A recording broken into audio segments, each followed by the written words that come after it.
دغه حال وي زه به بل واده کومه کنه زه خپله دغه حال وي زه به بل واده کومه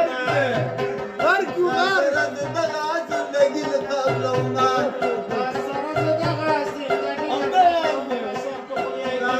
د دغه زندګي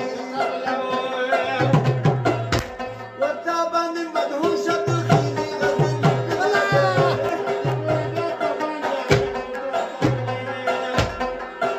شترنګي رکشه کې مګر د ساړه کې نا جوړه بشي را سره یو درجن واړي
Nasıl çok açık çok mu dik